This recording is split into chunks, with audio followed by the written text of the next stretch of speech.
Hey everybody, what's happening? I am Tommy Scoville, and you were on the lifeboat.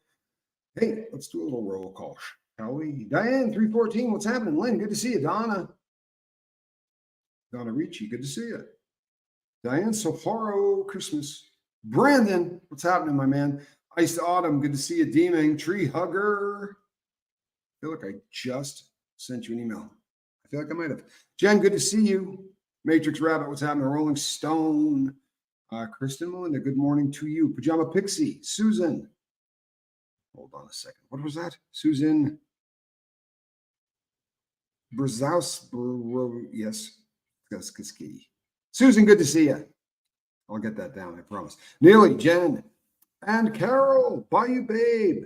What's happening? There's my girl. Midnight Show.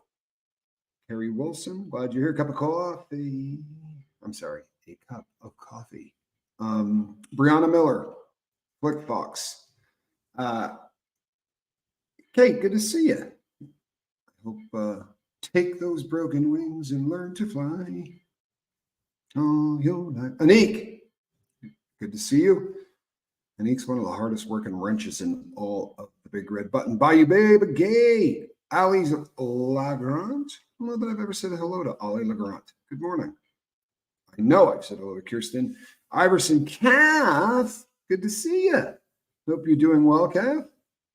Calf plays the most beautiful music. If you've never gone by and checked out her channel, you really should. Kelly B, it was an honor having you on the boat last night. Crazy girl, big love. Thank you for all your support. Means a lot. Stisperia, good to see you. It was fun having you on last night, Kelly. It really was. Hello, Lady E. Mischief Managed, good to see you, Scooby. Shannon Smith. All right, let's fire this thing up. We'll get this boat underway. Kelly Gerlin, good to see you. Goosebumps, glad you're here.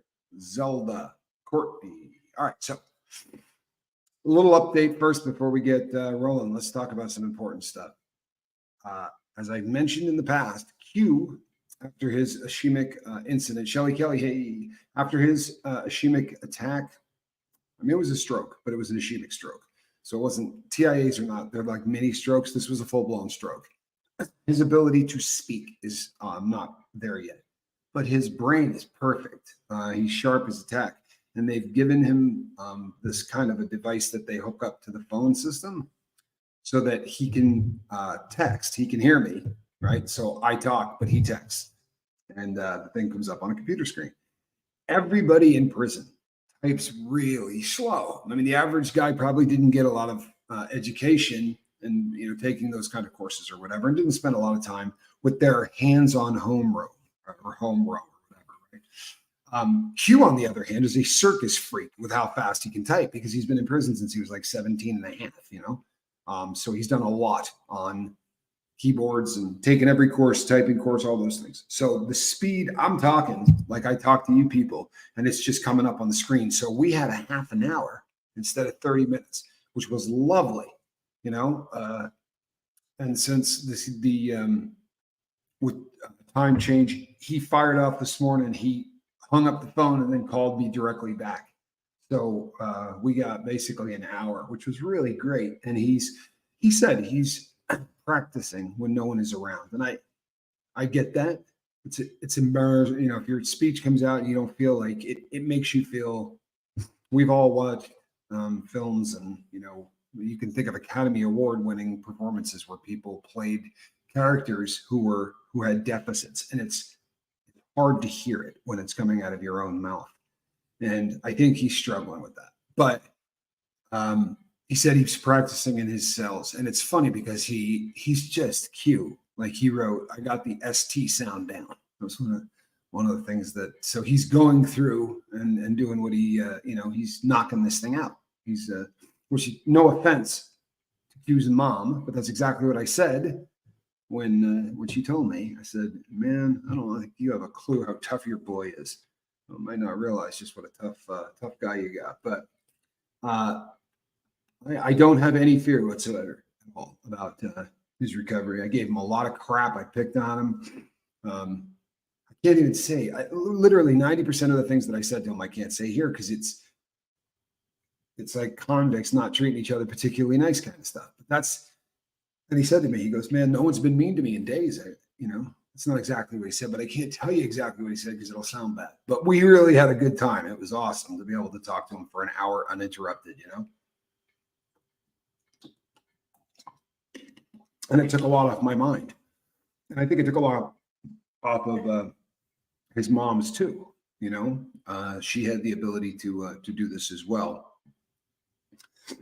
Right. That is way cool. Right. And what he said to me is, and he wasn't talking about his mom, obviously.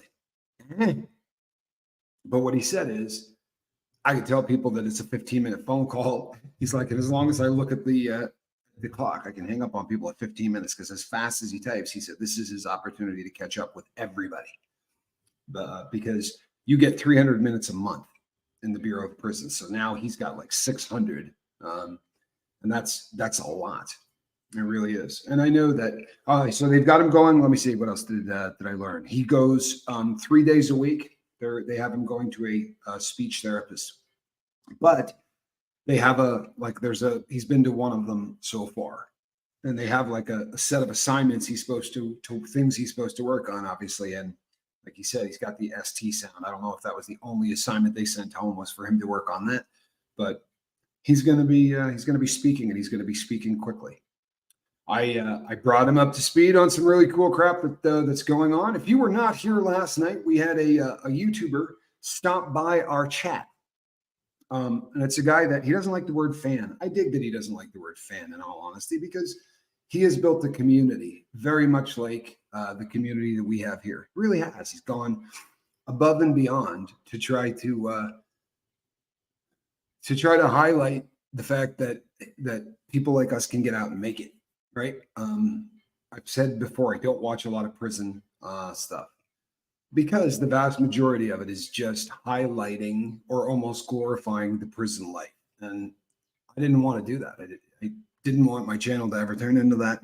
But JD he spends an awful lot of time talking about recovery. He spends an awful lot of time talking about getting back up after you've been knocked down. And I got mad respect for that. And he popped in and threw up a super chat, which, not for nothing, I kind of want to make a screenshot of and maybe put it on a wall. No, I'm honored to hell that he was in the. He's been in the chat before, but this time he said that he'd love to do a collaboration. So we're going to be putting something together. Laura FM, speaking of rock stars, Laura FM, how are you? I was just talking about you yesterday, actually. Thank you, Awakened, for putting that up. If you've never checked out his, there's a link. If you've never checked out his content, I think almost everybody on the internet has checked out his content by now. He has, what has he got? 1 million? I think he has 1 million subs. He's got a lot of subscribers. He has got a ton of subs, and is just a really, really cool cat. Piano Mom, good to see you. Glad that you're here. Piano Mom from the same part of the world, same neck of the woods, neck of the nape. Laura FM is. Been promising for a really long time that she's going to come on the lifeboat. She's kind of elevated to rock star status these days. You know what I mean? When people are, when they're just, the humble street people, that you meet, and you're like, hey, what's up, homie? And, they're just normal. Then they elevate to that rock star status where everyone knows who they are. They all kind of want them at their parties and, grand openings. And Laura has elevated to that level. She is an absolute no joke rock star. You know what? Laura was probably one of the wildest personalities I have ever met. When I met Laura, the night I met Laura, the actual introduction, I think I've told the story on the boat before. Alan Valentine was with me. It was one of the absolute great introductions that anyone has ever made to anybody else. I believe what she said was, good Lord, I thought you were a cartoon character. You don't get that one very often as an icebreaker. I said, I'm sorry. She said, no, I just wasn't sure if you were real. I thought you were a cartoon character. I said, well, no, I'm quite real. Laura's a pistol. But I do hope to get her on the boat, so we'll see what happens. But Pico, you went to Pico? Wow. See, people, you would have to live in this very small corner of the world that Piano Mom is talking about. But if you drive on Route 4 in the state of Vermont and you go past the town of Killington, well, actually, there isn't a town called Killington, but if you drove through Sherburne, and then you pass a massive ski area that takes up several mountains called Killington, which just kind of dwarfs out all ski areas in the East Coast. It's just, I mean, it's huge. And it's smaller now than it was when I was there. But at one time, I think it was six mountains actually that they had specific lifts on, and they were all tied together. But then there was one right on the other side called Pico Peak, and it's just a great mountain. It really is. It's not huge, but it's got plenty of vertical, and it's I had a lot of fun at Pico Peak. I also got a vicious fist fight in the parking lot once. Just on a side note, over the honor of a girl, true story, in ski boots, which is, if you've never fought in ski boots, it's really not a tremendous amount of fun. You can't really get yourself underneath you. Dennis the Menace says, Killington is a great mountain. Well, I will have you know, it was my mountain. True story. If you knew how close that was my mountain. That's where I learned to ski. That was it. That was where Outer Limits, Killington, Vermont. Spent every minute of the winter. That's where we were. If the sun was out, we were at Outer Limits in Killington, Vermont. Bear Mountain, right? Bear Mountain, Outer Limits. You talk about steep.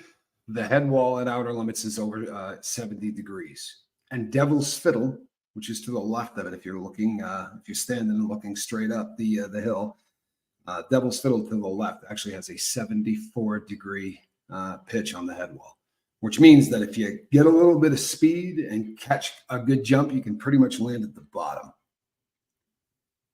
Yeah, Laura, you know I love you. I really do. Laura's fantastic. And I've said before, if we could figure out how to harness her, we would stop having to worry about this pesky power problem we've got.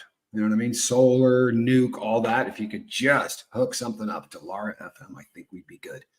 Devil's Fiddle, correct, Calhoun. The name of the trail is Devil's Fiddle. So if you stand on it, you can put your hand on it. Like you're literally, it is so steep that what you're skiing on, you're standing on. It's pretty ugly. Tuckerman's Ravine, I think, is probably the only thing I ever skied that was steeper than that. So now let's get to some other stuff, because there's some stuff I want to talk about. I got so many people that reached out last night after we did the prison stuff. A lot of people were really fired up to have a woman give us a perspective and to come on and do it. You know what? What makes that fabulous is that most people are not going to do it and not going to come on and just be, you know what, this is it. I screwed up. I did my time. I got out. Fellas do that. You don't find a lot of women that will step up to the plate. And Kelly, I got mad respect for you. You did a hell of a job. So many people have reached out to me about it. So I've been sending them over to your channel. So you better create some content because people are digging it for real. But it occurred to me that I learned more valuable life lessons. One of the questions that somebody asked last night was about whether or not we benefited from prison. You know, if this was something that and I've said, I can't tell you how many times prison saved my life, right? I've been very, very vocal about that. But the truth of the matter is Q saved my life, right? I went to prison, but Q saved my life. He happened to be in proximity to me because I went to the joint. But I learned so many valuable lessons in prison. And sadly, I don't think people that get out spend a decent amount of time talking about this. This isn't a subject matter that comes up much, but you can learn more valuable life lessons in prison. This is going to sound absolutely ridiculous, but hang with me. I'm of the firm belief, right, that if you wanted to build a perfect society, at the age of 18, you would incarcerate every man, right? Not every woman, but every man. Because science will tell you that at 18, right, the people who are forcing estrogen through their veins as opposed to testosterone in large quantities tend to have a little bit more snap at 18 than the guys do, right? Those of us at 18, probably not quite as sharp as our female counterparts of the same age. Excuse me. And the vast majority of crimes, right, that get committed very often are those kind of angst year boys. And what they find is that over a certain period of time, it tends to wear out of the fellas, right? They tend to stop that behavior over time. Science actually does document this. And for that reason, this massive system of risk assessment that has been put into place by the Bureau of Prisons. The smartest people in the world were probably paid trillions of dollars to come up with this mathematical formula for telling you how likely a guy like me is to go back out and to reoffend, right? I had a very, very high score to go out and reoffend. And I was offended by the entire procedure because as I started to read this, I said that there's the test that I'm filling out. And I said to the person who handed it to me, I said, this is pretty ambiguous in terms of like instructions here. I don't think I understand what I'm supposed to be doing. She said, you're supposed to be answering the questions. And the first question was something along the lines, and you know, I'm paraphrasing, but one of the first questions said something along the lines of, I do things if I know I can get away with them, true or false. And this is the tenor of the entire freaking thing. So I said to her, well, again, there's just one question. She said, it's not something you answer the questions. Okay, am I answering them from when I was robbing banks or am I answering them today? Because those are two really different answers. What are we looking for? Because if I answer it today, but you're wanting me to answer it as I was a criminal, you're going to look at this and say, this guy's full of crap and he's trying to get over on us. But if I answer it honestly the way I was when I was a bank robber, but you're looking for me to answer it as I am today, you're going to go, this dude should not be allowed out, right? Handcuff him to his cell door and leave him there. Terrible system. I literally, to this day, don't know. And I filled that puppy out 5 times, right? The very last time I filled it out, the day that they took me off paper. And I don't know how much sense that makes because I'm no longer, the last thing I did was to fill that out and then I was free. And that time I just decided that I was going to fill it out based on who I was then, that moment. I don't have any intention of committing any crimes. And no, I don't do things if I think I can get away with them. But these are the questions, right? Absolutely ridiculous.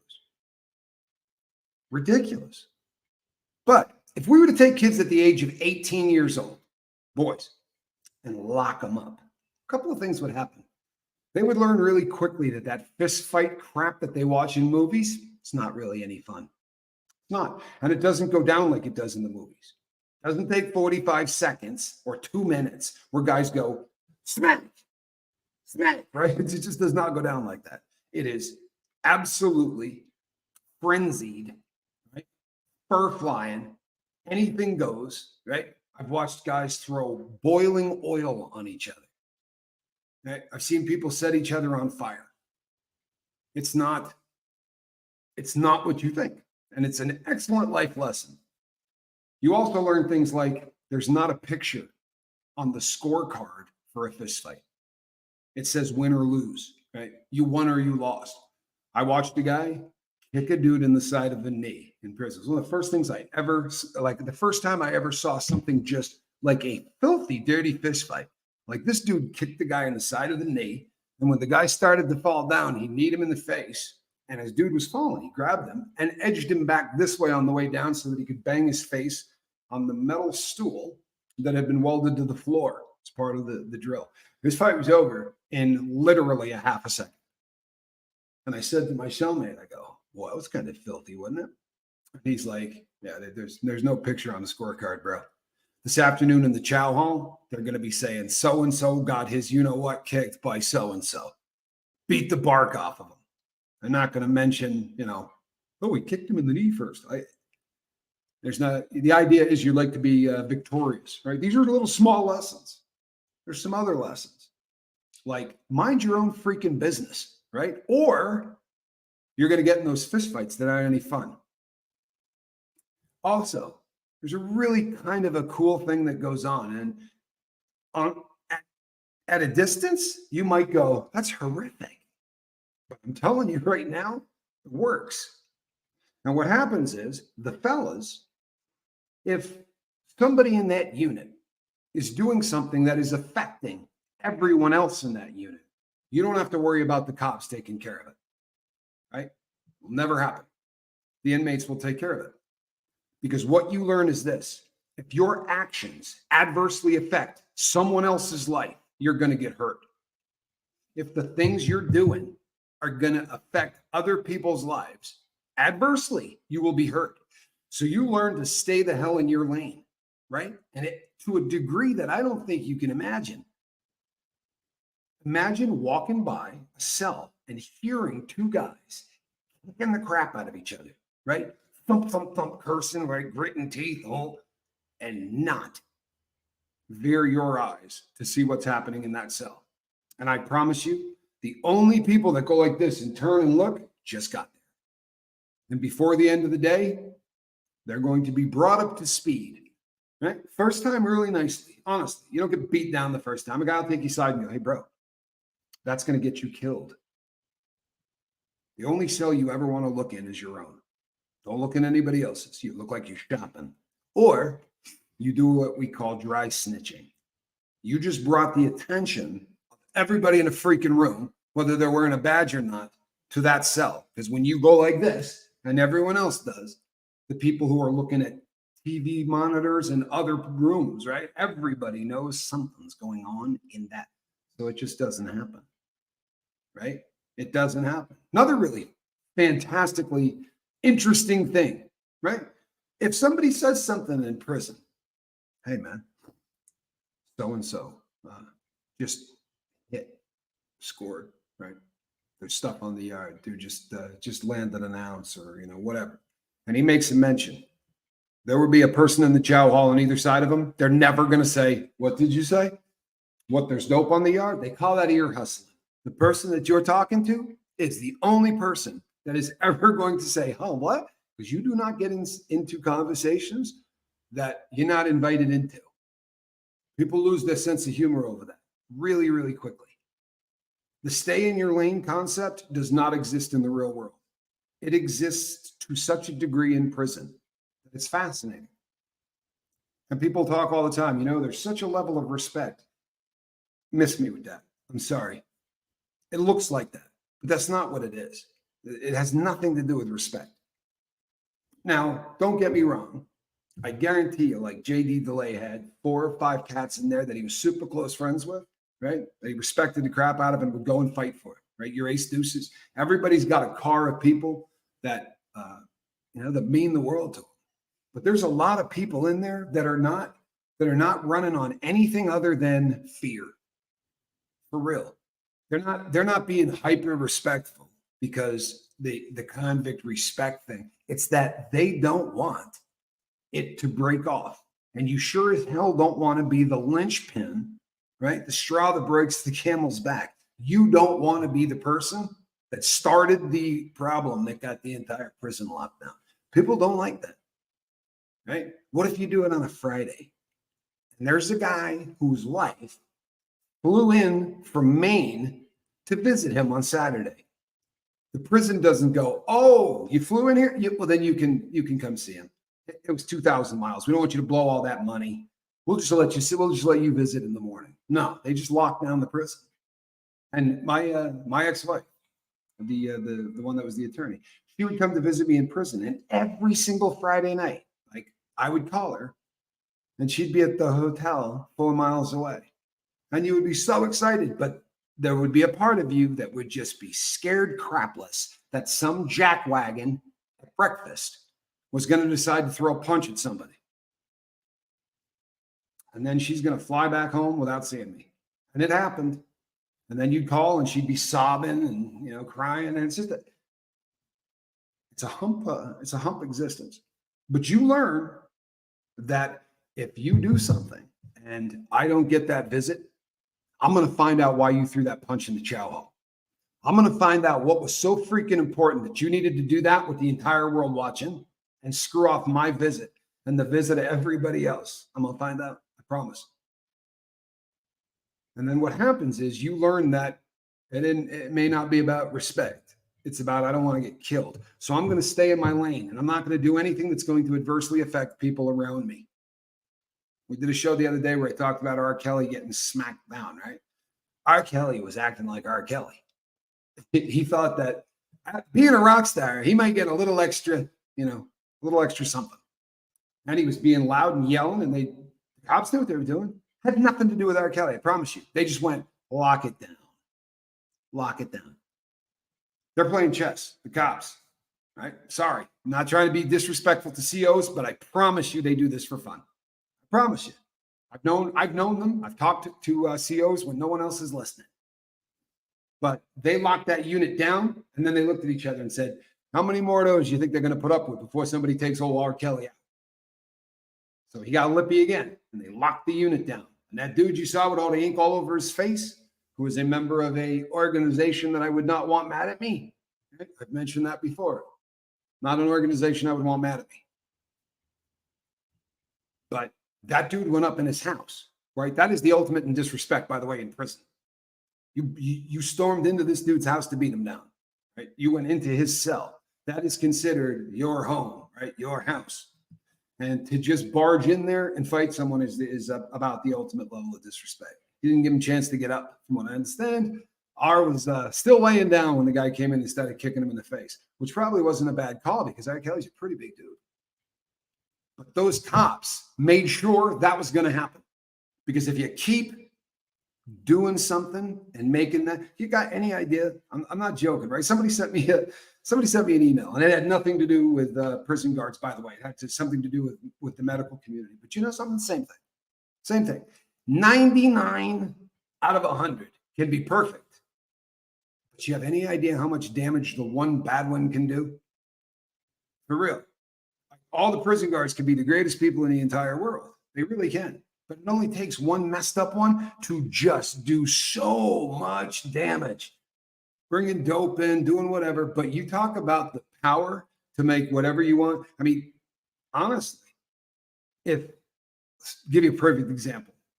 I was in a state prison and they were repaving the roads, right? We had a paved walking track that went by every unit, and it was big enough to drive a car on, but it's how you got back and forth to Chow Hall, and the whole thing was about a half a mile, right? And they were repaving it. Because of that, there's heavy equipment, there's tools, we're locked down. And we had to go to Chow, one unit at a time, and you had to walk in a single file line, right? Looked like the military. And because they don't want you picking anything up. Well, while this is going on, there's a guy in line who's just being a jackass, and he's sort of needling this one cop. And the cop's a smaller dude, and he's kind of new. But oddly enough, he's not scared. And if you've done any time, you know what I'm talking about. Because the scared ones, you can smell them. I'm not being funny. And they don't make it. You know they're not going to make it, right? But this dude, he wasn't a big CO, but this dude wasn't scared. And he just sat there and kind of put up with this dude's crap for a long time. And I thought, any other cop would probably smack this dude by now. But as we were leaving the chow hall, the guy's name was Bobby, the inmate. And as we were just getting ready to go back inside the unit, the cop goes, "Hey, Bobby." And everybody turns, the whole place. He goes, "That info you gave me the other day wasn't worth a fart. I checked that entire cell, top to bottom. I found nothing." And then he walked out. 180 dudes went like this. And turned and looked at him and said, "The hell did he just say?" And Bobby goes, "Oh, come on, dude. You know he's kidding, man. I was giving him crap on the way down." People going, "I'm sorry, what?" No, seriously, what did dude say? That fast. All a cop's got to do is walk up to the wrong dude and go, "That guy over there, the bald one, he just told me you guys are making moonshine. Any truth to that? You're a dead man by the end of the day." And the cop didn't do anything to get it done, right? Ain't going to be any blood on his hands. There's not going to be a camera somewhere that looks like he did something wrong. You learn to stay in your lane, because if you make the wrong person angry in there, whether they're wearing a uniform or not wearing a uniform, they have the ability to call the wrath of the universe down onto you with a sentence. You feel me? Bizarre, right?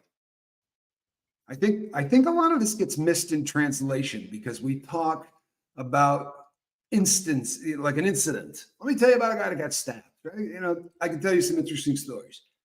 But the frightening concept to all of this is that ultimate power stuff. And it exists with a prison guard, the same way it exists with a doctor. For real. You go into a doctor's office, and that doctor, for the time that I'm in there, has the ability to answer prayer, right? Because I promise you, I was praying to make the pain stop before I went in there. You go to a pain specialist, literally praying that they make the pain stop. If they decide to, life's great. But they can say no, right?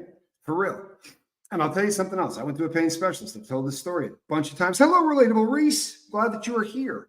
I went to a pain specialist.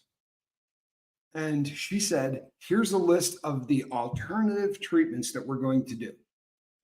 Trigger point injections, right? A needle about that long, not being funny, very, very thin, almost like an acupuncture needle. And they go super, super deep. And they put Novocaine into your body. Novocaine will keep your nerves dead for about 8 hours. So the second time they do it, if it keeps the nerves dead for 8 hours and 15 minutes, you're a candidate for trigger point. You're training the nerves to be dead longer than actually the drug does. And over an extended period of time, you can kind of put it to sleep, is the theory. But it was railroad tracks. So it was one shot on one side and one shot on the other, 33 on the left side and 33 on the right. That's a long process. That's a lot of needles. Now, did I consent to that? Well, I don't know. I was pretty damn scared she wasn't going to give me Oxycontin 80s, right? So the next one, which was acupuncture, right? I'm sitting there looking like the guys you see in the movies with 500 pins sticking out of every single part of your body. You look like a pin cushion. Did I consent to that? Sure. I did every single thing that woman told me to do. I'll tell you what, she could have told me to do some ratchet stuff, and I probably would have done that too. It gets to be a really odd thing when someone holds the power of the universe above you.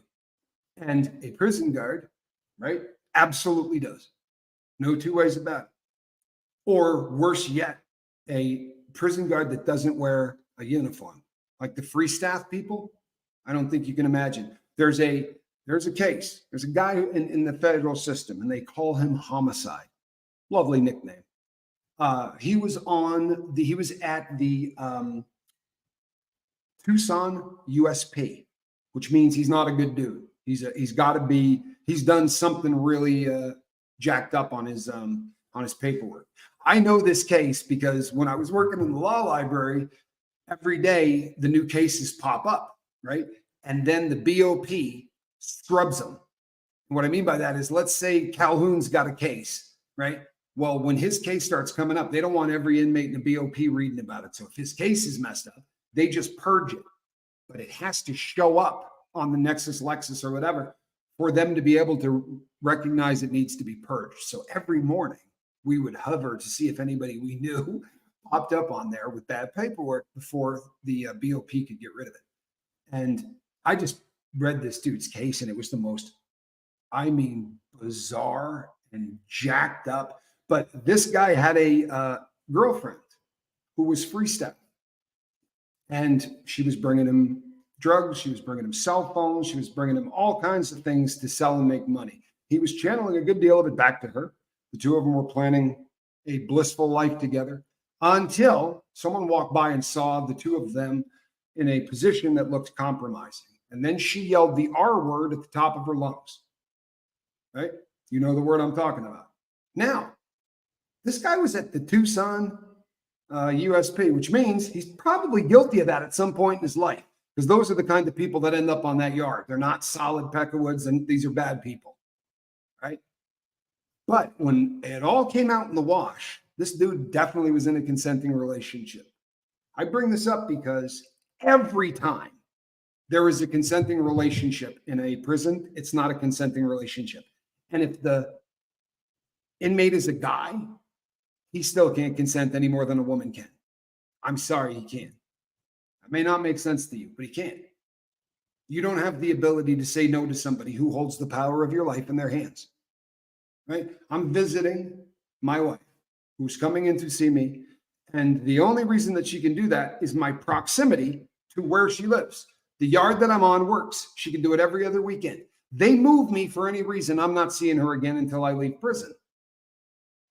How much power have they got? Okay? Somebody calls me to their office and says, I want you to do X, Y, or Z, including stabbing that dude who lives in 112. You're going to do it. I promise you. I promise you. You don't have the ability to consent to anything when you're a prisoner. So most prisoners go the exact opposite way and decide to buck on everything. But you gotta kind of understand where they're coming from. I'm not suggesting that people in prison shouldn't be in prison. They need to. They absolutely need to be there. I needed to be there. I'm not a bleeding heart. I'm not here to, but like yesterday, when I was talking about the doctor that did me dirty, 99 out of 100 doctors, I believe wholeheartedly, have never taken $1 from the Sackler family or from anybody else, right?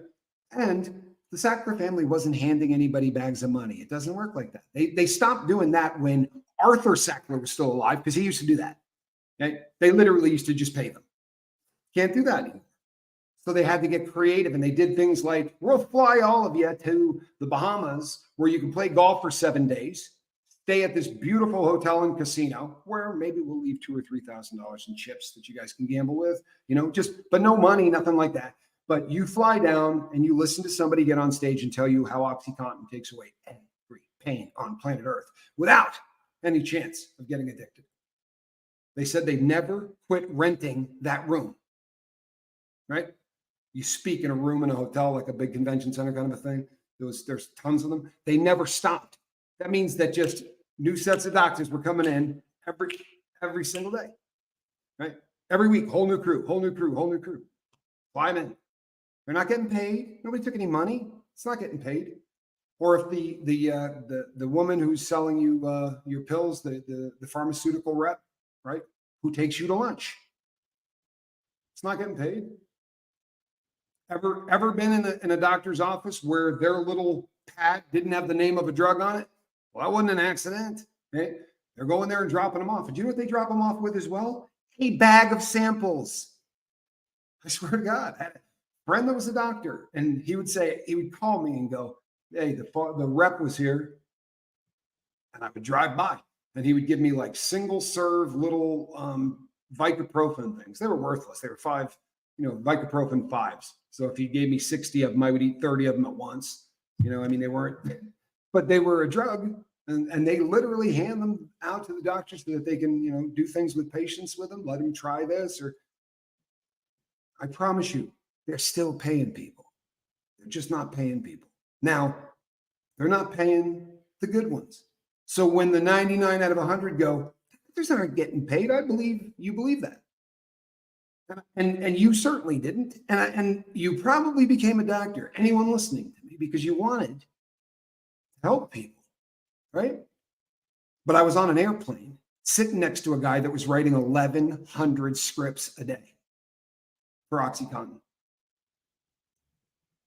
1,100 scripts a day, 60 minutes in an hour, right? Let's say he's working a 10-hour day. How are you writing 1,100 scripts a day? How's that possible? Like, if the people came in and you just had to shake their hand, give them the prison bro hug, pat them on the back and say, take it easy, you couldn't do that 1,100 times in an 8-hour day. You got life in prison for it. The plane I was on was Con Air. But how much damage does one scumbag doctor do to all other doctors? Well, the doctor today that's going to look someone in the face who's in vicious pain and say to him, I can't give you what you need, that's because of that. Or the doctor that's going to look at you, and God forbid what you have is fibromyalgia, and they can't do a test. There's no way for the doctor in his head to go, yep, she's got it. There's not a test. It doesn't exist yet. So are you malingering? Are you just trying to get some dope? And they look at you that way, right? Right? Because the power of God, you see. They can look into your soul and decide whether or not you're in pain or you just want to get high. And then they'll make that decision. And I can't tell you what it's like when they look into your soul and realize you're a junkie, right? And you're doing everything you can not to shake or crap down your pant leg, right? Because you're so dope sick. But you're trying to hold that together until that dude whips out that script pad. And you're just praying that you don't see a T for Toradol, right? Like he's not going to write you a script for some NSAID, right? You need very specifically what you need. That's the power, sadly. Life and death stuff, right in the palm of their hands. And for some doctors, it makes them horrific people, right? It makes them horrific people. The 99 out of 100 who the Hippocratic Oath still means the world to, and they're not doing any harm, get really jacked up by the one guy who's letting women perform sex acts for him, right, for a script. Same with people who are in prisons. I got a woman who's a crew member of the lifeboat who is busting her chops to make the prison system a place that isn't disgusting to the entire world. She's trying to make it a place where people get punished and rehabilitated, right? Not tortured and humiliated. Fighting hard for it. But the damage of one or two dirtbag cops inside the system will make it, in my lifetime, there's not going to be a convict that's going to believe anything she says. That anything she says is going to come true. We believe she wants to do it. But it's going to be level 1 and level 2 inmates. If you're a level 1 and a level 2 inmate, you can pretty much bet the farm you're going to get really good treatment, programming, all kinds of things that you can do to rehabilitate yourself. Now, I don't know how much rehabilitation you need, because more than likely you're in there for like, a really minor crime. You're not in there because you did something very severe, because 1 and 2 yards aren't filled with guys that did anything really extreme. Another lesson I learned. You can't judge a book by its cover, right? You can't. I had a guy I knew in prison. It was a black dude. He was introduced to me by Q. And he worked at Unicor. Totally different part. I very rarely saw him. He worked in the factory, but he worked in the glue department. If you're wearing a military shirt, your pleats, we glue them in place. There's like a bead of glue that literally puts the pleat permanently in place on the uniforms now. And that's what this cat did. So he was way on the other side of the room. But I have never met anybody in my life that was more soft-spoken. I would say he might be 12 or 13 years older than I am, right? So at the time, he was in his mid-50s, and just the most soft-spoken person you've ever met. Never raised his voice. Just nobody kinder. And he had a friend named, I think I could say his name. He's doing life. They called him Little Nut, right? You can look him up. Florida cat. He was the head of the Jamaican shower posse. Charlie Little Nut. Anyway, the two of them would hang out, and the two of them would talk. And I got to be friends with them during lunch, because in Unicor, no one can see you eat. You don't eat with any of the other guys. So if your table is next to a black table, no one's going to give you crap. Like, you can actually have a conversation. It's way more civilized. And I got to know the old guy pretty well. And one day, I was talking, and he goes, who, Nino? And I go, dude's name's not Nino. The guy's name's Mark or something. He's like, no, that's Nino Brown. Now, I have a memory, right? And we'll see if anybody from the 80s has got a memory, because I knew when he said Nino Brown exactly who the hell he was talking about. Wesley Snipes played a character called Nino Brown in a film from the 80s. But this film was based on a true story, and it was based on a guy that took over a project, like at a project house, and turned them into a crack house, the entire thing. It was horrific, but tons of people got killed. The guy that ran this was the most stone cold killer on the planet, right? Nino Brown was a stone cold killer and one of the first big crack kings. New Jack City was the name of that movie, the Audrey Gorwell played. Well, every day for months, I shot the breeze with Nino Brown. Now, I promise you, if they had said to me, what do you think this guy's crimes are? I wouldn't have said he's got 26 bodies, right? I wouldn't have thought this dude systematically was killing people just to take over their apartments so he could sell crack out of a government-assisted housing project. But that's who this cat was. Now, is he the nicest guy in the world because after all of that time that got rehabbed out of him? I don't have any idea. But I don't think anybody else does either. I'm rehabilitated. I promise you I am. It can be done. It can be. But I've met serial killers.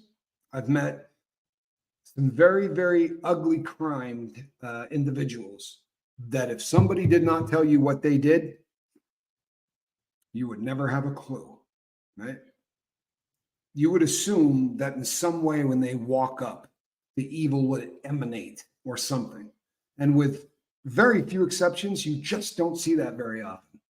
Drew Peterson. Drew's definitely one of those people that, and by the way, lest you think this is uniquely me, my close friend Austin, who used to come out, Austin lived in a different unit, but it was the unit that I used to live in before I moved to Unicor.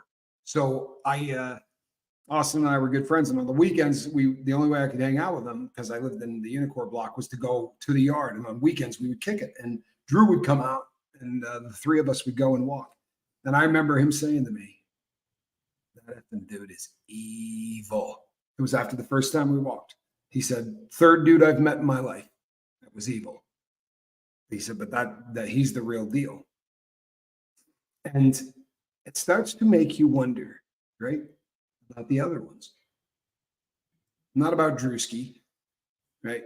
But it starts to make you wonder about the other ones that were throwing the key away on, right? Because when you meet the ones who are evil, and I know some of you don't believe in evil, I'm not mad at you. This is a debate that will rage on until we take our last breath. Just how it goes. The good versus evil, does evil even exist kind of a thing? There are people who believe that there's no such thing as an evil person. A person can do evil things. You haven't met Drew or anyone like him. There are stories that are too horrific to tell. There really are. There are things I'm not going to talk about on this boat ever. Right? Because I promise, I just don't need to put it into your life. It's not something you need to carry around, even hearing it. Right? But I saw things inside that were done by people who did it because they enjoyed to hurt. That was their thing. Like they wanted to hurt somebody because there was a visceral drug kind of reaction that they got from doing that. Now, if you want to convince me that that is a person who is doing evil, but not an evil person, it's going to take you a while. I promise. It'll take you a long while. It is a very broken system, but I think every single person in the world should have to go there for 2 years. It would fix the planet. You think I'm kidding? It would fix the planet. Because when you saw a guy on the side of the road asking for cash at a red light, you'd look at him different. I promise you would. Incarceration does that. You will look at everybody differently. And the guy that pulls up next to him in a Bentley and keeps his eyes completely forward because he doesn't even want to make eye contact, you'll look at him different too. You will also look at a sunrise and a sunset differently. You'll never take a shower the same way. You will never sleep the same way. And you know what? You won't treat a woman the same way either. I promise. Take them away from you for a decade. I think you'll lose your desire to raise your voice at them. Could be wrong. I also learned that the guys that raised their voice and screamed a lot, you didn't really need to worry about it a whole lot. But those cats that didn't talk much, or the guys that when they talked to you didn't seem to try to impress you with anything, those guys were terrifying. Those were the cats that seriously would make you just a little nervous, right? Just a little nervous. I was in the special management unit. You can't get at somebody. So you got a guy across the hall that wants to yell crap at you. He can do it all day, 365 days a year, because you're never going to be on the yard together at the same time. You get put in a cage, and you go into the cage for rec for 1 hour with the same 5 guys basically every day. 6 guys to a cage. And the cage is the same size as a cell, right? So you put 6 dudes in, it's can go really bad if it goes bad, right? But it's very hard to get at somebody. You know, you can't just reach out and touch somebody. So you hear guys talk a whole lot of crap sometimes. And I remember watching a guy they called Dirt Dog. He's a huge black dude, but he was talking crap to a black dude across the hall from him. Now, them being the same race, they could end up in the same cage. Like that could happen. But he just sat there jaw jacking on this dude forever. And the guy would just very calmly every once in a while would get off his bunk and he would walk to the window and he would say, Dirt Dog, someday you and I are going to stand next to each other with nothing in between us. And you ain't going to talk to me like this. I remember saying to my cellmate Taylor, I said, God help him if the two of them ever get put anywhere near each other. And you know exactly how that story ends, right? Their dog pissed off the wrong cop.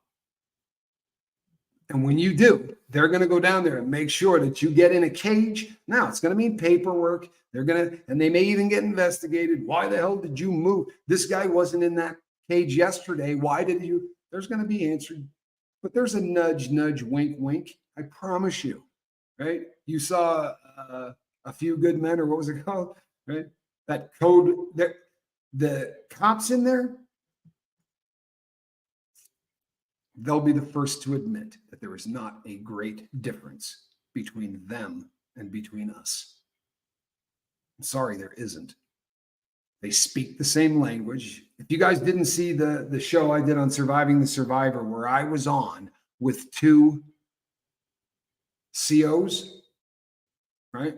One had been a warden and one had, it's hey, Anthony, good to see you. It's a pretty fascinating thing. Hey, this thing is a wee birthday. Can we get, what do you think? A tray? How about a tray for the happy birthday to you with some 3s? Happy birthday. That's fantastic. It really is.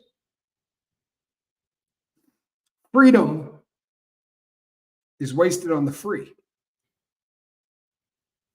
No appreciation for it whatsoever. I promise. You're in the house, or you're in an office or whatever, and you look outside and it's pouring rain and you go, shh, right?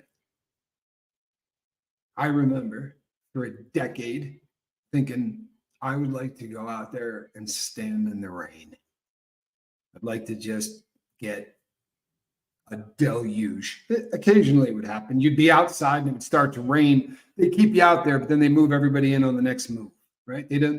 Very rarely would they let you stay out in the rain because the cops, don't want to be outside. And in the feds, you've got the tower guys, but there's usually 2 walkers. They don't want to be outside, so they just lock the thing down. The floaters are going to stay in. They just won't let you go out. But I went out once. It was a sunny day. It was right around Thanksgiving. And it was a beautiful sunny day. And I said to my friend Turtle, I'm like, I'm going to go outside and walk. And he goes, no, it's supposed to rain. I said, it's supposed to rain. I'm like, if you looked outside, he's like, no, it's like a 90% chance of rain. I'm like, bro, it's not going to rain. It rained. It rained worse. And the temperature dropped, I don't know, 20 degrees, like instantly. I was wearing sweatpants and a t-shirt, and I had my MP3 player on, my little Fed MP3 player on. And I was listening to Boz Scaggs and walking around. And I did it until the MP3 player died from the rain. I had to put in a bag of rice.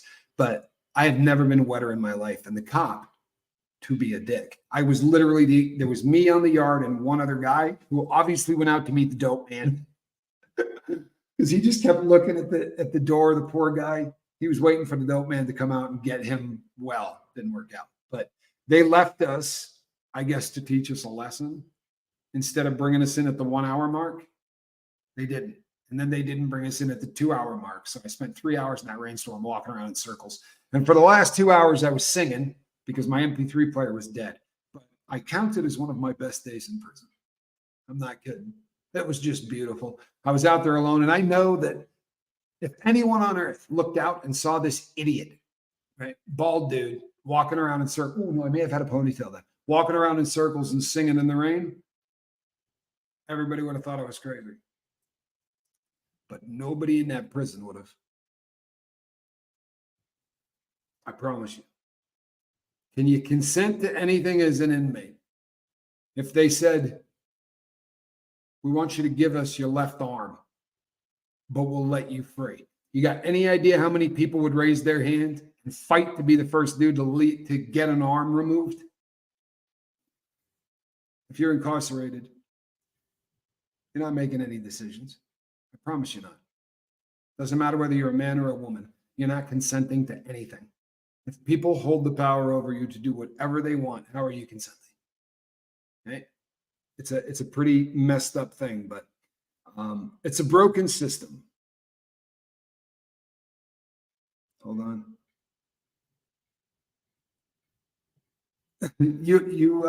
I was in the I did a rip in the state of Nevada, and they had a crew called Snow Crew, and it was the greatest job. It really was. You only work about 4 nights a year, and what happens is the drifts will hang onto the fences, and they cannot have that. All that snow needs to be smacked off the fences, and it means that you get into no man's land, like the fence between the fence and all that. But what it usually meant was a snowball fight at like midnight. 1 in the morning, a bunch of grown men outside having a snowball fight and making snow angels and acting like idiots. But it was a lot of fun. It really was. It was a lot of fun. Well said, Kelly. Let's see what Kelly said.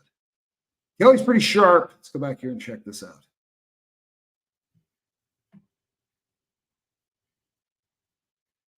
You know what? Here, so they're referring to programs that could turn the lives around for some people, right? If you've been on the inside, there are things that will occur to you, like pets. Huge. If you watch a pet program, it changes a prison instantly. Hello, Bruce. Having animals with fur on a yard changes the prison instantly. Well, why wouldn't you do it at more prisons? Nobody doesn't think it, there's nobody out there that goes, yeah, those programs don't work. Everybody who's ever been asked about it goes, oh, they're a raging success. Well, then why aren't they in every one of them? How much would it cost, right, to throw about 25 pianos, 30 or 40 guitars, right, a couple of drum sets, let guys fart around in a band room? There are prisons that do it. I have been at yards that will allow guys to buy their own musical instruments, but they have to store them in a facility. You can't take them back to your cell. Those yards are different. Every day there's 3 or 4 soundproof rooms with guys in there jamming out, and they're not going to do anything to jeopardize their ability to go back in that room and for a few minutes be a musician. They're not going to fight. They're not going to do anything that can threaten them. Treating people like human beings turns them into human beings. It's obvious, and we've known it forever. Yet what do? We treat it, men and women alike. We heard this from Kelly last night. They treat us like animals. Guess what we become? Nothing disturbed me more in prison than watching an inmate throw feces and urine at a cop or another inmate. Nothing. nothing made me more sick than the sliming, or gassing, which is what it's sometimes called. I've never done it. There's not a human being on planet Earth that I hate enough that I would throw crap in the face of. But you know what it does? It makes us look like animals. And you watch one of those things happen and you think, just like the one cop that can ruin it for the 99 COs that are great people, one jackwagon that throws feces in the face of a female nurse that's coming to bring medicine, every other woman that walks into that building for the rest of the time that that building is there looks at us like animals that want to rip them apart. And you can't know just how lovely it is to see that look of fear in the face of every woman you look at for a decade.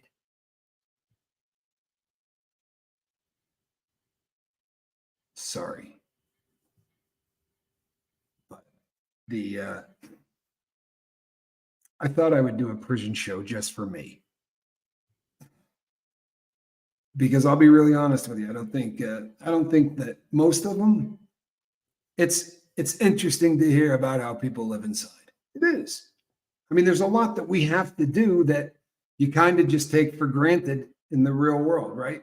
You know, there's a lot that goes on that we take for granted, right? Like if you need to, how about a screwdriver, right? You got to work on something. Okay, well, there's never going to be a screwdriver. Anything you want, you have to make.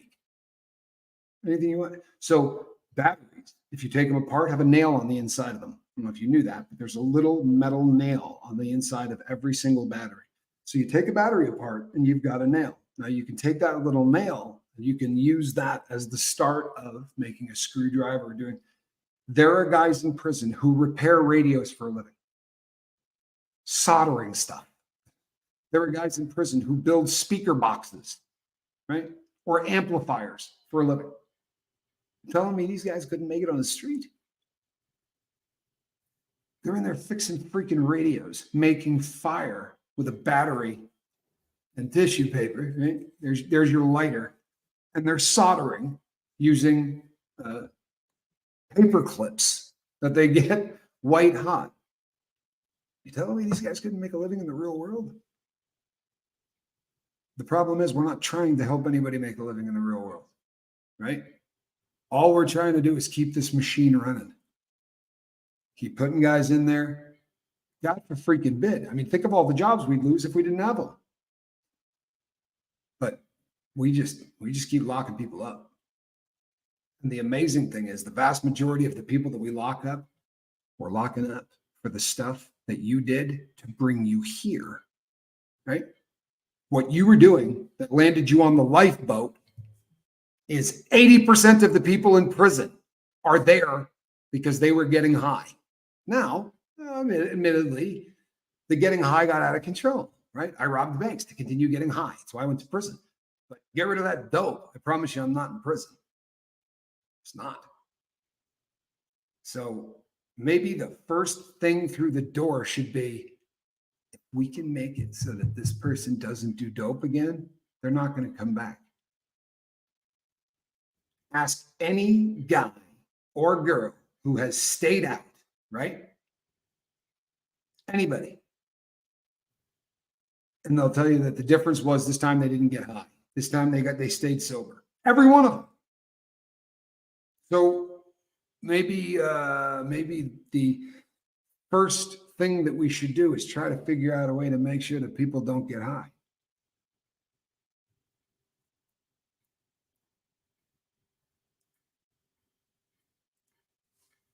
It's a great question. What should we be asking for? I think music programs are fantastic.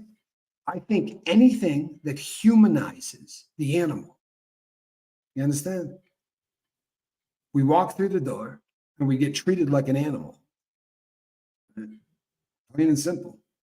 You get a number. You're not even a human anymore, right? And that's how you get treated. So anything that takes the animal, makes the animal feel like a human, will do wonders for keeping them out. The more contact they can have with people who are not incarcerated. But the hoops you have to hop through, like Me, I would be a pretty good candidate to go in and talk to the fellas.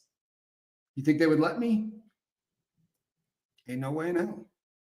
In their head, I don't want to go in there to talk to help them. I want to go in there so I can smuggle some dope into an inmate. That's their thought process, always.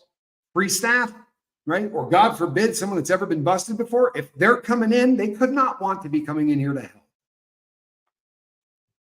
Right? They couldn't be. It couldn't be someone who just turned their life. This guy's got a felony? No. He's coming here to try to get some dope in there. That's the thought. The thought process.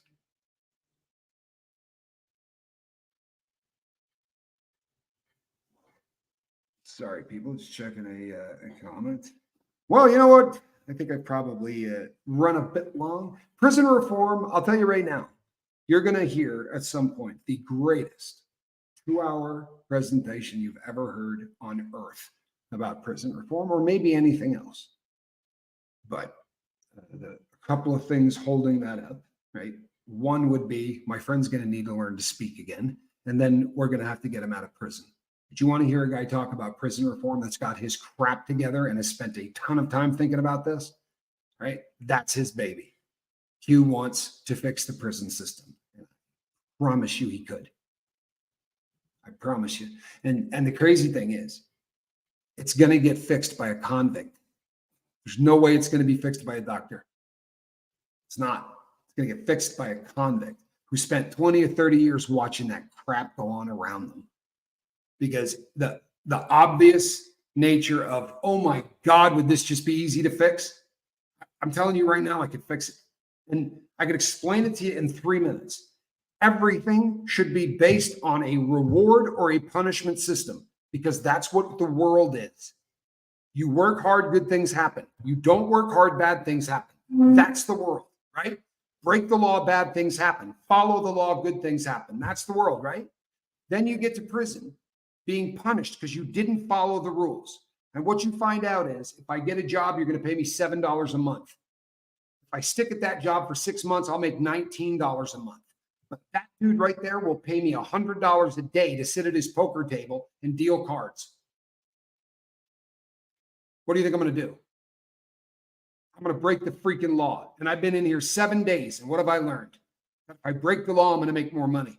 And now I've got $400 or $500 that I've made sitting at this guy's table. But that guy makes more money than I do. You know how he's making money? He's selling dope. So I'm going to find the guy that's getting the dope, and I'm going to buy $500 worth from him. And now I'm a dope dealer in prison. Do you know why? Because they taught me that if I'm going to live in there, you're not going to feed me. You're not. That we're having beef and broccoli on Saturday. The beef has been sold before we get there. The inmates and the staff are selling the food before we ever get a chance to get there. If they order real meat, it gets sold out the back door to the general public. It'll end up in a restaurant. If they order garbage meat, the inmates steal it and sell it to the guys in the unit who try to make a real meal out of that, because they're not going to make one in the kitchen. So you learn that the only way you're going to survive in there is that if you break the law. You need a job like a drug dealer, a tattoo artist, running a sports book, having a poker table. Okay, now let's do it a different way. I come in and they say, you work a job for 12 months. You don't get one write-up. You pass every drug test. And in 12 months, you get an entirely different wardrobe. We're not going to make you wear stuff that every single person has already had on. A pair of boxers that have had the junk of 55 guys in it. No. We'll give you brand new boxer briefs, clothing that no one's ever worn, and we're going to take you to a slightly nicer cell. It's only about 30 square foot bigger. Doesn't sound like a lot, right? But when you live in 60 square feet, 90 is huge. Huge. And each time somebody adds something to their resume, they get a little bit better treatment. And then what you train them is, if you come in and play the game right, you're going to wear better clothing. You're going to live in a better place. You're going to have more nice things happen. For instance, we're not going to lock you down at 9 o'clock. You stay up till midnight. If you want to go lock down, you can. But we're going to give you we're going to treat you responsible enough to decide when you're going to go to bed before midnight. Pretty good concept? I don't know. Let's try it. Because we sure as crap haven't yet.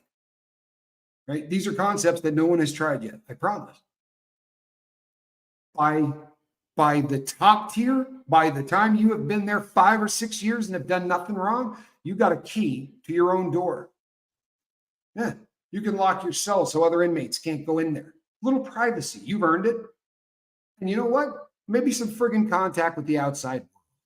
Maybe via one of these. Really? You get to the top level, maybe we start letting you surf the web. Somewhat restricted, right? We don't want you, but monitored. Maybe ease you back into society so that when they open the door, you're not standing in the aisle at Walmart looking at 700 choices of deodorant for 25 minutes, right? Like this.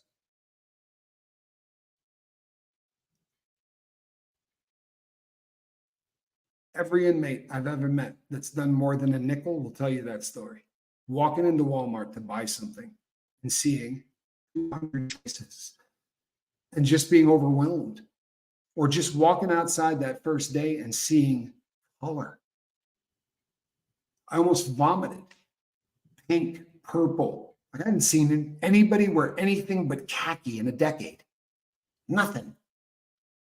You walk out and people are wearing all these different clothes. You're like, and things are walking by and speeds. Like you get in a car. Imagine taking 10 years off from driving. It's an interesting thing. But we don't do anything. We just open the door. And you know what the feds will do? Huh?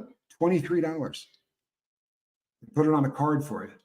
$23, kid. Good luck. Good luck. Now, from a distance, oh no, that's not what they do. In fact, every single person who leaves the feds goes to a halfway house. They don't even have a choice. They have to go to a halfway house because it's going to reintegrate you back into society, right? It's a hell of a thought. It is. They don't provide anything for you. Nothing. They don't feed you. There's no programming. It's a house that's going to take 25% of your check while you live there. That's what it is. See, it's a hustle. It's all a hustle. It really is. It's an industry. Those halfway houses, they're all owned by a publicly traded company. It's a hustle. This whole thing is big business. And you know what? There's no money in curing cancer. There's money in treating cancer. And there's no money in curing crime. But there's a lot of money in locking people up, right? Job security is the recidivist, right? The habitual criminal offender. And, you know, once they no, we're going to do this, right? We're friends here. It's called the bitch. There's no, that this isn't a convict thing. There's no other way to say it, right? It's called bitching you because it's the Habitual Criminal Offender Act. And they call it the baby bitch or the big bitch. And the baby one, right? You're going to do a minimum of 10 years to life. The big one is you have to bring him 25 to life. So there's no way you're doing less than 25. And you hear it every day. Somebody will go, oh, dude, did you hear what? They bitched him. Guy will get into a fight in the unit and stab somebody. And that will be enough to elevate it to a violent crime. And he gets the Habitual Criminal Offender Act in prison for something he did on the inside. I've seen it 25 times where somebody goes in with a small sentence and ends up having to stab somebody, right? Has to. When I say that, I don't think you understand. There's not a choice in this matter. It's go stab this dude or you're going to get stabbed. And I promise when given that option, I'm stabbing somebody, or at least that's who I was. I don't know today. Honestly, I don't know what the hell I would do anymore. Question. Is it like the reward system that we used to do for our children? They did good things. They got good things. It worked. Damn right. Pretty funny, huh? It's not a horrifically difficult thing to wrap your brain around. If you put a system and a structured system in place that somebody can matriculate through, then you're seeing goals being met. And I want to tell you something. P90X, silly, stupid workout program, right? It means nothing. It's a silly little workout program. But 50 some odd guys started that program and 6 of us finished it. And we got a piece of paper, a little certificate, right? Piece of paper. It's done on a photocopier. It's not even particularly fancy, but it says that you finished P90X. Do you know it was the only thing I brought home from prison?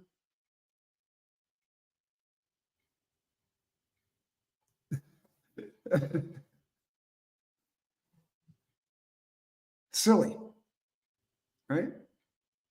But men die for ribbons. Think about it, right? We go to war, we fight, and we die. We do it for ribbons, right? We're little bronze stars, and that's a thing. It's always been a thing. But when a guy goes to prison, the only people that have a reward system in place are gangs. Here's the knife. Go stab that guy. And you're going to get a symbol that we're going to let you put on your neck, your arm, your whatever, that says you belong, right? It's your ribbon.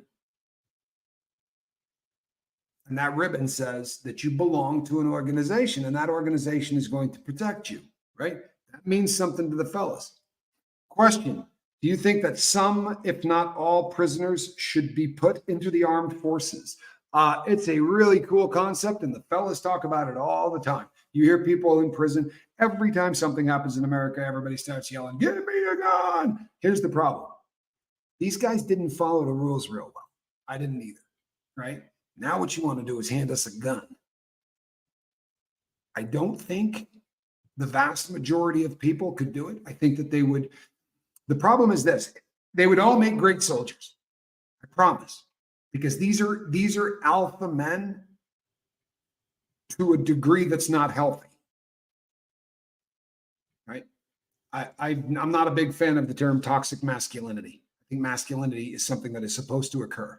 And I think that every time I hear that term, it's because a guy did something that he was supposed to do. I mean it. Sorry if you hate me for that. But every time I hear it, it's because somebody just smacked the crap out of somebody that needed to get the crap smacked out of them. Usually because they did something to a woman or a child. So if that's toxically masculine, sign me up. But unfortunately, the fact that all of these people have that kind of streak, I think you'd have a hard time bringing them into a cohesive unit.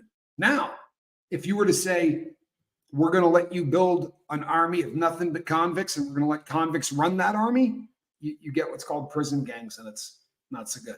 But they're never going to answer to a cop. I just don't think you could pull it off. But I love the idea.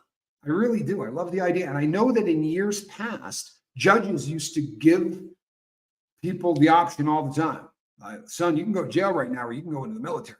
That was a thing in our country for a long time, and I think it saved a lot of people.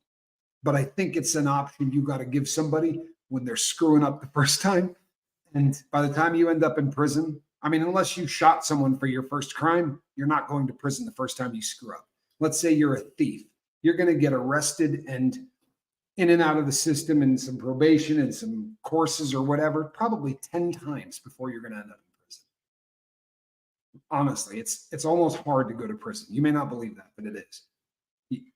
You get arrested a lot and go to county jail and get a little county jail time or whatever. You get so many chances to get the car back on the road.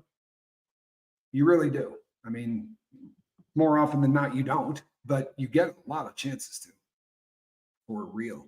But I think it would be, I certainly think it would be a great idea. Now, I'll tell you something else. Kelly's probably heard this. I know any other convict in the room's heard this. So urban legend, convict legends, right? There are urban legends and then there are convict legends. Now, we don't know whether any of the convict legends are true. It's inmate.com, but son of a gun, do they love them. So when JFK was in office, he signed a document that said, if the United States has to declare martial law for the purposes of war or anything else, they will go into the prisons and they will get rid of us, right? And they'll get rid of us in one of two ways. And it's going to be based on the amount of time you have. Half of them are walking out the door. The other half are not. And they talk about it constantly. Now, is there truth to this? I don't have any idea. But boy, oh boy, do they talk about it all of the time.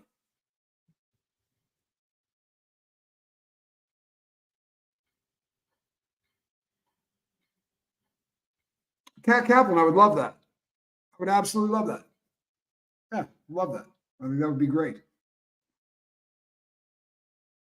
Did I hear something good happen for Plant Freak? I didn't see what it was, though. You made it through with an honorable discharge, and I was a drunk, says Matrix Rabbit. A lot of people in the military, there's This is my take. I've never been in the military. This is my take. I hear people describe it, and it sounds to me, it sounds like there are a lot of similarities between, say, a unit and a barracks. Right? Sounds to me like there's a lot of similarities between kind of the, what goes on when you're a new in the military or new in prison. There's a lot of similarities, I think. The difference being, the world loves anybody that just went to boot camp. You're a hero, and the world hates anybody that just went to prison. But if you watch guys that come back from war and they link up, they'll go, "Oh, where were you? I was in Fallujah. Ooh, it was hot. I was, what's going on there, right?" Convicts do the exact same thing. You watch a couple of feds, guys that the federal system's kind of unique because you could end up in 500 different places or 127 different places, but states all over. And you hear guys say, "Where were you?" Beaumont. Ooh, because wherever they say, you probably know someone who's been there. But it sounds like, a couple of old war buddies. The difference is we're hated. And that does make you tend to care, I don't know, more about one another, if that makes sense. Here's what I mean. JD DeLay is rooting for me. Whether or not the two of us are wildly similar, whether or not, we are two Woods that went to prison, which means we did time the same way. We had to have. The rules are pretty cut and dry. It might have been a little different where he did time, and it may have been a little different where you do time, but the rules don't change much. They're really pretty much universal in America from one joint to the next. Couple minor stuff, but he's rooting for every single person that walks out of there to be a success. You get it?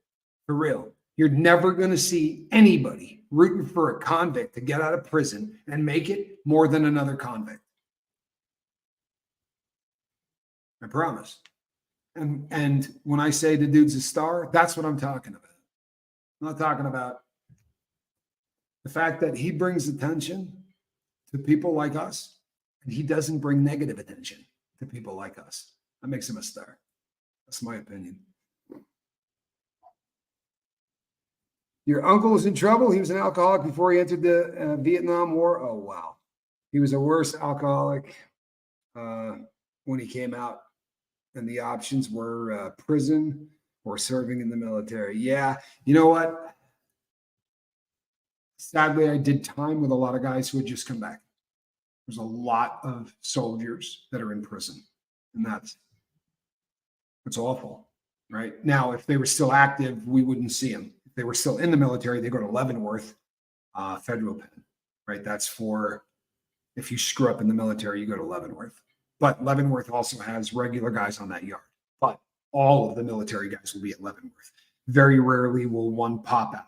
The exception to that would be if they end up on a medical yard or special management unit or communication management unit or something like that. But normally they're all kept at one yard.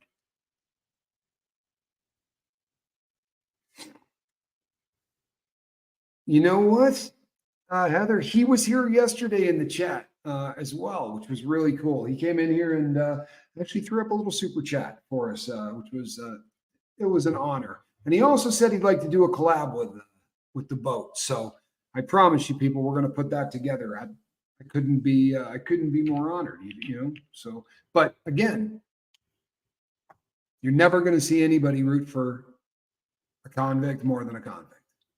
You're not. We know what the world's done. We know what we've done. Took responsibility for it. Now our debt to society is paid. Right? He doesn't know anybody anything. His time's paid. Now he's been open and honest. He had some stuff. He said almost every single thing he's got is taken care of. But that's how it happens. When the life is over, the life's not over. There's so much residual crap that you got to do to keep sweeping up.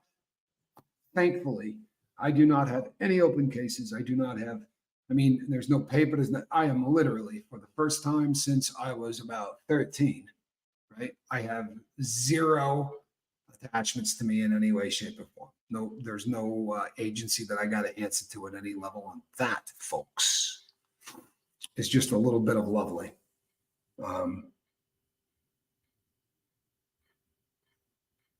Sorry. Why, thank you, Heather. That's a very kind thing to say. Appreciate you. Do I wake up with night terrors? I did until about 5 or 6 weeks ago. Big time.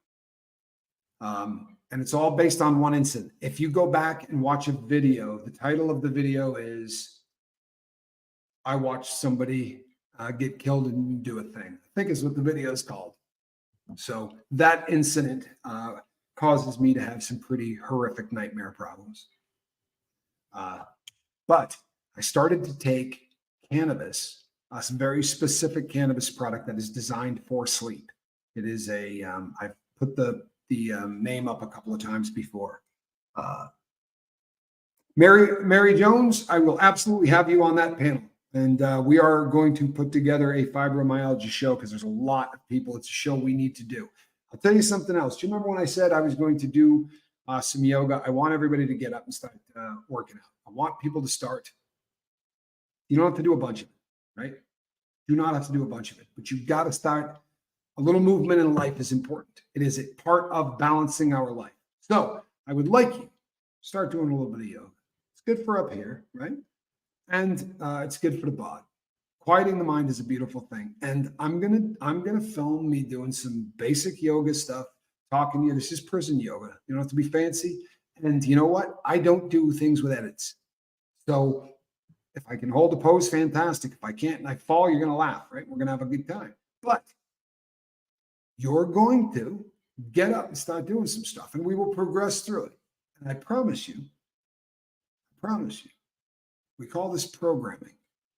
During the day, there are 20 things that you do every single day, right? As a routine, your chances of being a happier human being increased. Think I'm wrong? I'm not. The people whose lives are the happiest have a routine. They have things that they do the same way all the time. Why? Because our body wants to. The striatum in the brain does this. 80% of what we do on autopilot. Tie your shoes, think about it? No. Pull your pants on, you have to think about it? What is the system that I'm going to be putting my left foot in first? Autopilot, right? This happens, I do this. Tommy, how are you? Not bad, how you doing, right? There's no decision to be made. 80% of what we do is done on the fly. So how about if we start doing some healthy things on a daily basis so that we're pushing out the crap and we're starting to put some healthy stuff in its place? What we're trying to do, people, is figure out a way to make our brain chemistry do what it used to do with the needle, the straw, the bottle, the joint, the paper, the tube, the bong, whatever. Feel me? Tools. Put as many of them in your toolbox as you possibly can. Yoga's one of them. I managed to film a video yesterday and it didn't cut off at 9 minutes.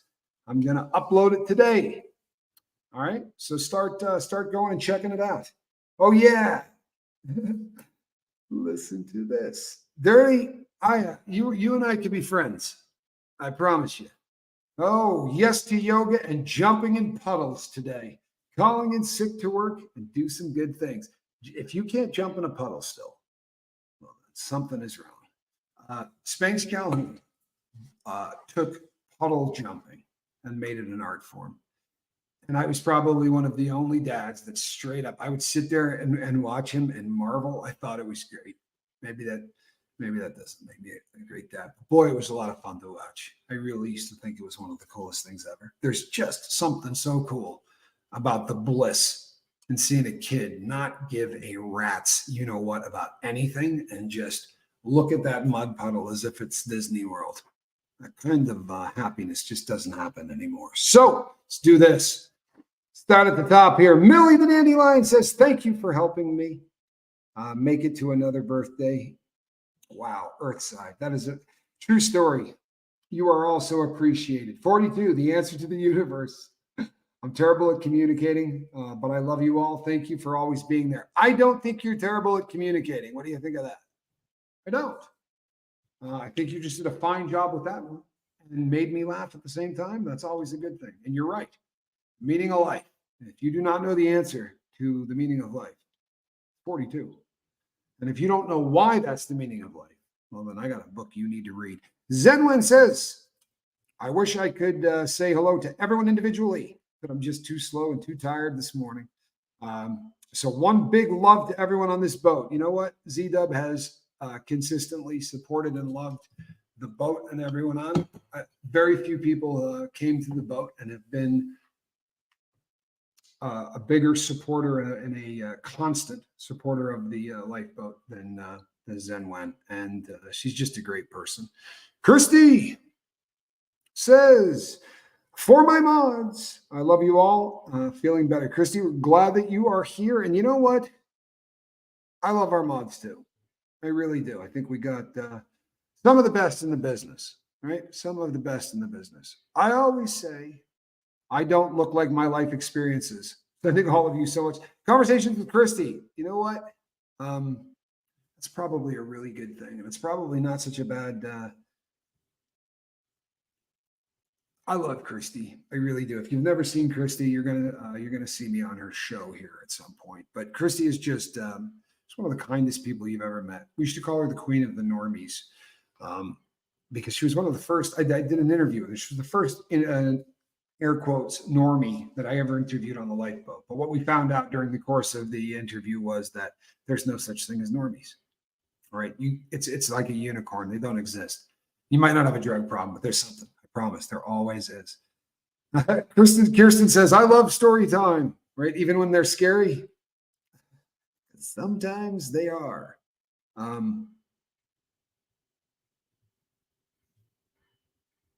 Christina, thank you again. It's my wee birthday. Well, you know what? I guess 38 though. 38 does make it a wee birthday.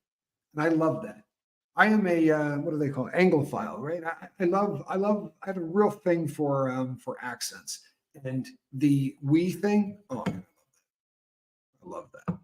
My friend Full of Hope we used to talk for long periods of time, and Full of Hope would drop the we thing very often, usually at the wrong time. Like she would describe an epically large undertaking or project that she did, and then refer to it as that we project. It always made me laugh because it was usually something, on a much grander scale. People, I love you. I'm glad we changed when I do this because a lot more of you are catching it. I don't know if you have noticed. And you're probably going, I don't know, 200's about what we had. Yeah. But over the course of the time that we've here, that 200, it's not the same 200. There are people coming in and people going out. So a bunch of people are catching them at these time zones. And at these time slots, and that's making me a very happy boat captain. Anthony Powell, you know what? Today is a great day. And the beautiful thing, I got a secret for you. They're all great days, right? For real. You get up and you decide if you're going to have a good one or a bad one. And that's the truth. Every single day we make that decision. And you know what's insane? I have two people whose stories we're going to tell on the boat. You're going to hear their stories. And you're going to go, there are two people on planet Earth that must really struggle to say, I'm going to make today a great day. It's these two people. And I guarantee you, nobody on planet Earth does this more than them every day, making it a fantastic day. The more you got stacked against you, the more that you got to say, today, I'm going to make this great. Lori, good to see you. You just now caught up. Wow. I mean, just in time. I'm Captain Tommy, and we're going to see you on the next one. Spanky, where are you, you handsome thing? You rang. Eee! Look at you. Like Saturday morning cartoons. Calling me Cousin It? Well, there's an it quality to that outfit you got on there. Let's keep that real. That's a cat in a basket who just woke up mid, like putting her back, and she looked at me like, I think she may have thought she was in the office. All right, Calhouni, I'm going to be ringing you up here shortly. Let's get rid of all these people, shall we? All right. All right, we'll see you guys on the next one. You stick